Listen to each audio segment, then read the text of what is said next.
The gyms were a big part of our lives. They were a huge part of my son's before this whole crisis hit, and there were quarantines, and gyms all across the nation started shutting down. Big, giant, depressing moment, given that my son loved to train and loved to fight. Fortunately for us, we're not going to let that stop us. We're going to go ahead and make our own gym. But first, we need ideas. The best idea that I could come up is to make a DIY cage like this, something that is small enough to fit inside a room in a house. But this seemed to be the way that most professional places went to avoid damage to the building and hold lots of bags and make their own stations. This project was shot at different times. It went from fairly simple half cage right here with a stand that just held basic things like a fake wall, all the way into a full-on cage where we can mount multiple workout stations. We could reconfigure the entire thing to fit our needs and fit our areas of training, what we wanted to capitalize on. Anything from this to this, and then eventually we stuck in a full-on water bag. We have an extensive video just on that. But anyways, no time like the present to get this thing done because time's fading and we need to work out. Stay tuned.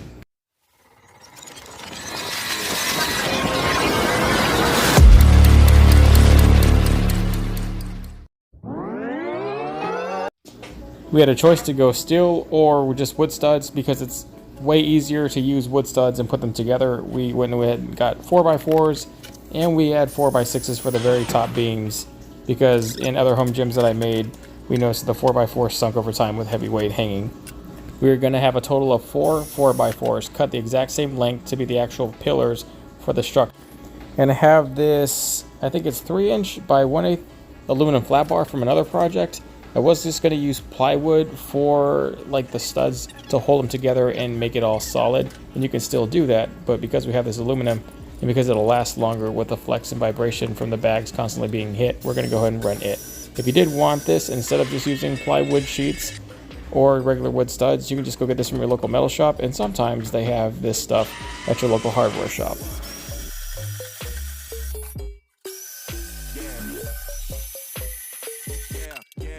We initially called for a total of 6 brackets. Now that we have those all the same size, we're going to go ahead and just drill and pour holes, starting from small to big. And these will be where the lag bolts go through to hold the entire thing together. There is a parts list in the description part of this video below. All you have to do is click on it and expand it to view.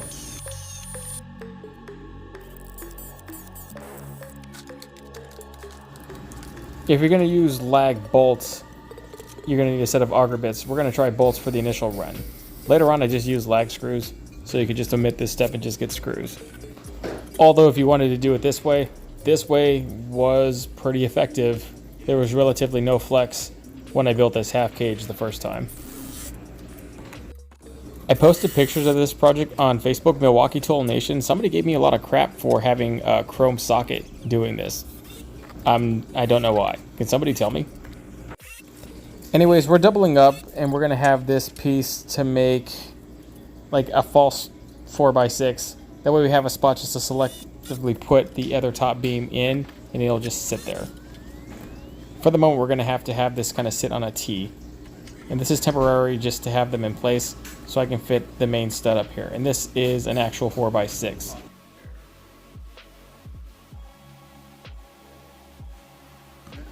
After making sure that it was symmetrically square and on points, we went ahead and finished drilling the associated holes, put them through, ran the auger bits through the sections in the brackets, and then stuck the remaining lag bolts. And so this is pretty solid. Obviously, if we make a triangle fold right there, even if we did it with plywood and just regular lag screws, that would likely be just as strong and create less flex. But we tried it this way, so the half cage ended up being a pretty good success. Once we had the cage in, this represents a false wall, so we can attach anything onto this. So we went and attached 2 more 4x4s right in the middle, and you can run plenty more down the wall. We're going to go ahead and attach a spar bar right here, so that's why I doubled up on the 4x4s instead of just running 2x4s for the section. But really, if you were just going to run a false wall, let's say a stud out to hang maybe a double-end speed bag or something lighter, you wouldn't need to do this. We're going to go ahead and secure the entire sections down here below, push them in, measure them out, and this is standard 2x4 to keep the entire thing level and stop it from flexing or possibly falling out from underneath itself is really all we need. We're going to go ahead and tie this together.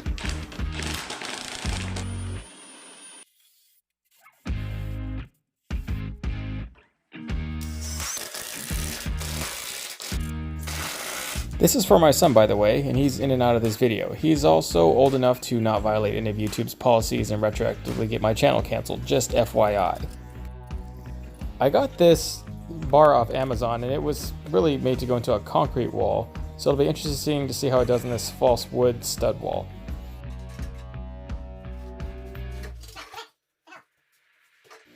So this half cage worked out pretty well.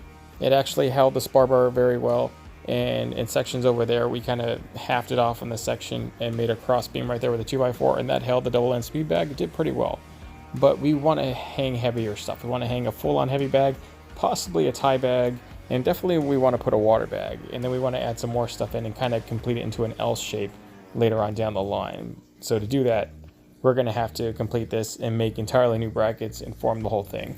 FYI, I probably should have just got some 3/4 inch plywood and cut out triangular pieces and just put them on each side of the 4x4s onto the 2x6s to make a solid structure that wouldn't move.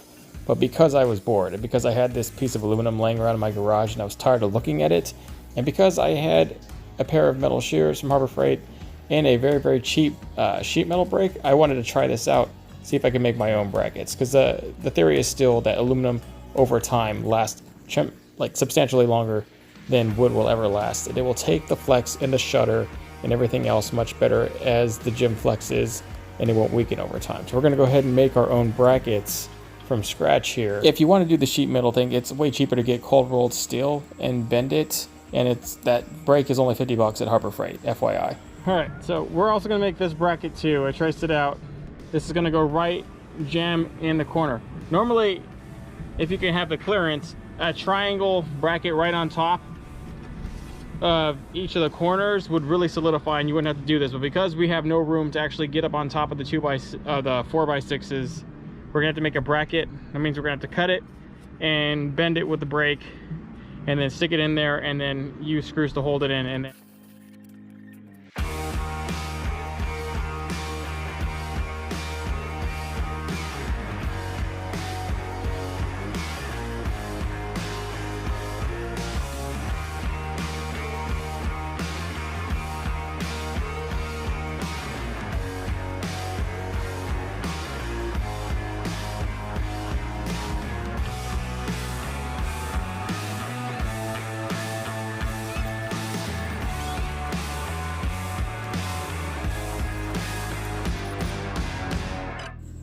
so that turned out well. Now we just have to port all the holes for the lag bolts and screws.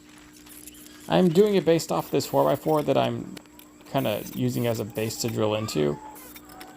That wasn't smart. I should have taken them in there and just hand marked them, and they would have made better holes. But this will work after I add more holes later. But just so you know, it's pretty easy to make brackets like this, and they're gonna last a lot longer for your project. All right, all slotted and ready. Everything is drilled, and we're gonna go connect this whole thing.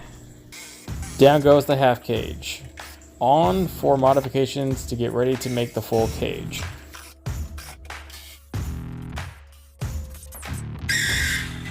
Okay, kits are going to work. In my head, they work wonderfully. In my head, they're the best thing since sliced bread. But are they really?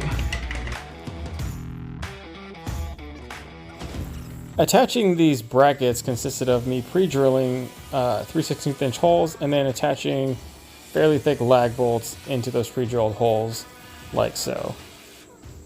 This was a giant waste of money. I should have just used smaller screws. Later on I found I could use a bunch of small screws that equaled about the strength and held that plate in place. That's what I had to do later. So the lag bolts I could have saved for another project, but at least we know that this bracket is never going to go anywhere. We can achieve that by I think clamping it. There we go. I think that's better. If I keep it tight around both ends and then pre-drill and hold, and that'll actually clamp it through together.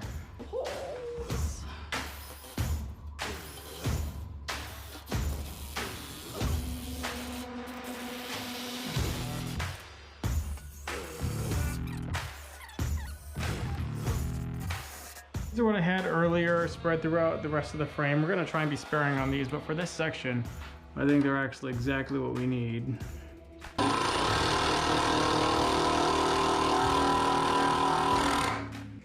Okay, we're finally here, and we're gonna do the exact same thing, making an adjacent frame from here in these brackets. We can actually probably do a lot of this just right on the floor and stand it up. Not all of it. Actually, we can't do any of it that way. We're gonna have to stand it up. Beforehand, very tightly and snugly to this, actually.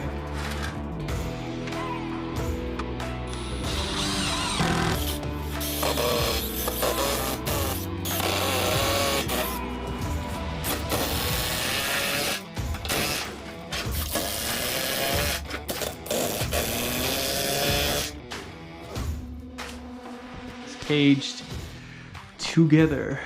Yeah. Now it's starting to take form, starting to take shape. We just got to put a few pre-drill and put some legs in here. We're going to do it on the back side to pull the board straight.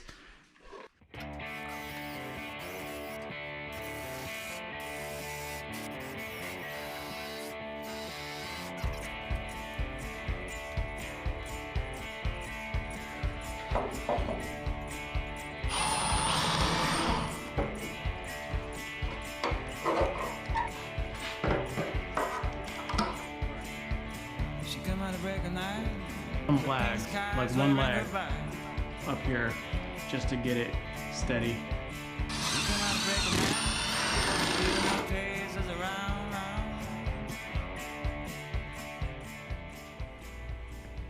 Alright, so these are all in.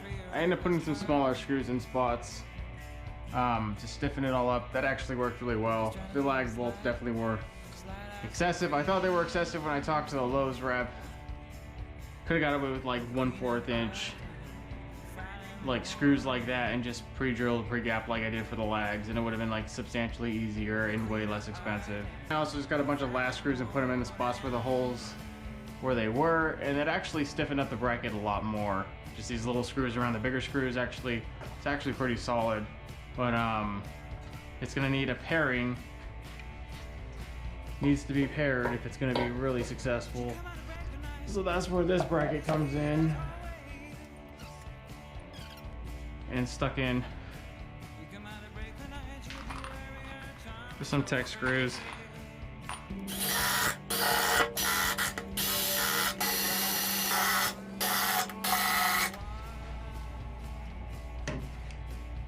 Okay, so that's either gonna make it or it's... I think, in my head, I have it paused that trifecta will do well. I also need to shim and cut a bracket in there. Those just didn't come out even like I thought until like I stiffened up the bracket and then I got that little gap there. That will mess with the whole thing. So I will do something there, but I can do that later. It's actually very stiff. So my hopes are the other corners aren't quite as stiff. But the other corners aren't finished with the refab part, but that doesn't move. That is on there. The bigger thing here is this will slide over time, or as it jerks it moves. So we're gonna put this is gator skins. This is a sample stuff they get. This is really super durable rubber matting with a 3M adhesive backing. Now because of the position we're at in this, we don't have time to prep this unit for like the bottom, but with the sheer amount of weight pressing into the bottom here, I don't think we're gonna have an issue. And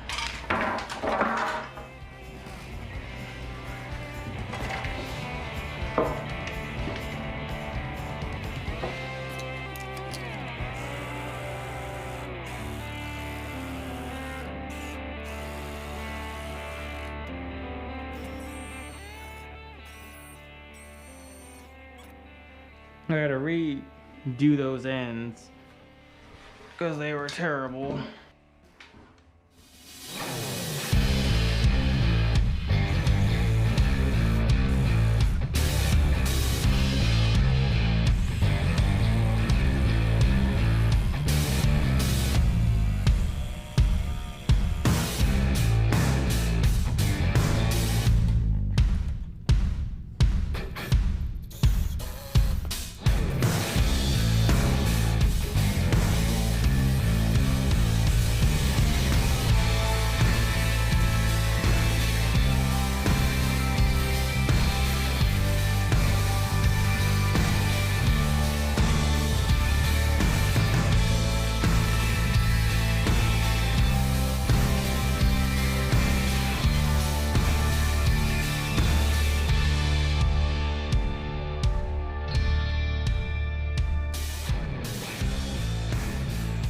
Well, that's it for the cage. It's awesome and ready to be stacked with accessories and workout stuff. But what it doesn't have, it's its own storage rack for all the gear we have, and we have quite a bit of gear, or rather my son does, for only one person.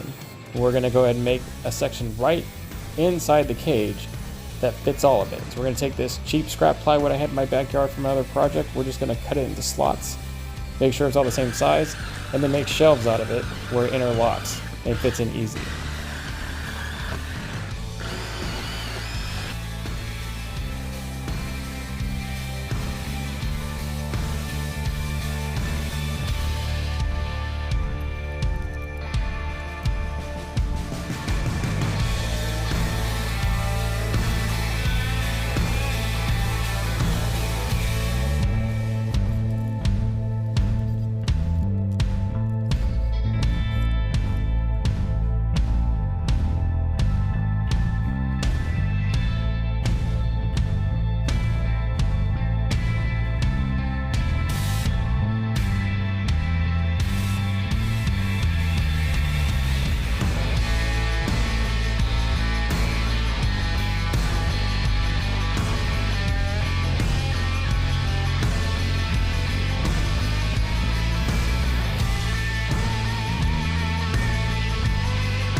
The gear stow is working out pretty well.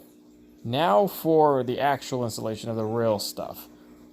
Here, the big thing about the cage is we can mount beams across. We mount a wooden beam here. We mount aluminum beams across the other section later to hold even heavier stuff. Right now we're just mounting one that's going to hold the double end speed bag, and it's just nothing. It's a 2x4, or really you could have got a 2x6 because that's a 4x6. You can make a 2x6 joist, and you can really give it some serious rigidity out of the whole thing. But you can mount as many, cross beams as you want.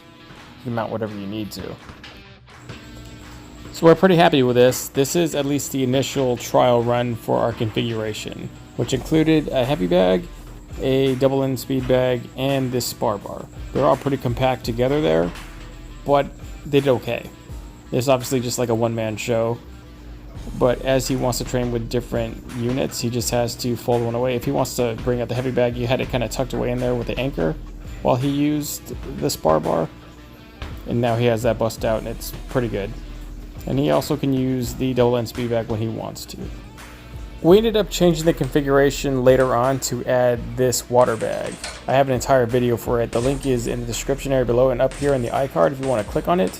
But this water bag made this little gym really awesome. It is a much more appropriate sized bang for your buck in terms of weight to heaviness ratio. It's probably the best thing. The only other option is getting a giant 200-pound heavy bag and hanging that from this cage.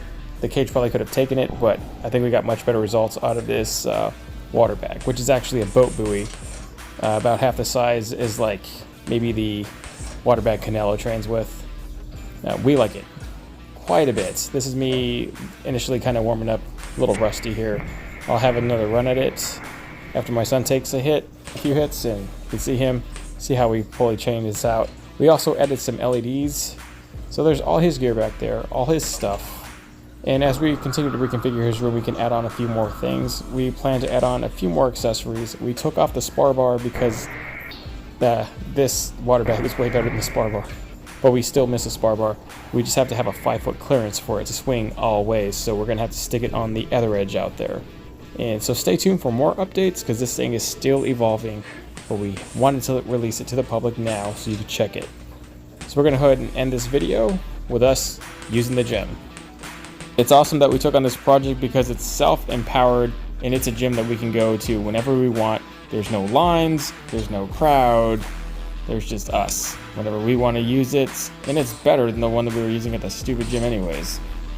The town has changed forever. The gyms have closed, like quite a few of them, and the other ones are just still remaining closed until further notice, indefinitely. But not our gym. It's open for business, every day, whenever we want it. May you have the same thing, reap the same rewards, but you have to do it yourself. Thanks.